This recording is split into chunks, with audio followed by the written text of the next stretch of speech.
আসসালামু আলাইকুম দর্শক মন্ডলী ভাই বন্ধুরা, দেখুন বাঘে একাধিকের মাছ মারি পড়ছে।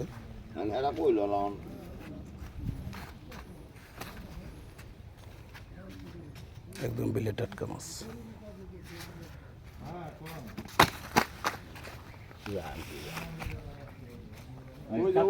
ওই কাতলটা বড় কাতলটা সরাইছে, ওই বড় কাতলটা, ওই যে বড় কাতলটা আলাদা করো না, যেটা সরাইছো পুকুরের বড় কাতলটা, এইটা হয় ডমরু। বাঘে একাধিকের মাছ আজকে মারি হলো। প্রিয় দর্শক মন্ডলী ভাই বন্ধুরা, কাতলটা আলাদা করো, মাছ ভাগাভাগি হবে।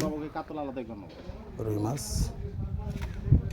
এই কাতলটা এই কোন দেব না, তুমি বড় সাইজ থেকে নিয়ে যাই সাইজ দিবেছো। যদি ভিডিওটা ভালো লাগে অবশ্যই লাইক কমেন্ট শেয়ার করে দেবেন। বেচা শুরু করেন। সবার পাশে থাকবেন এই কামনা করি। বড় মাছগুলো সেল করা হবে। তো যদি ভিডিওটা ভালো লাগে অবশ্যই লাইক কমেন্ট শেয়ার করে দেবেন, আমার পাশে থাকবেন। প্রিয় দর্শক মন্ডলী ভাই বোনেরা, সবাই সবার পাশে থাকবেন। আসসালামু আলাইকুম ওয়া রাহমাতুল্লাহি ওয়া বারাকাতুহু।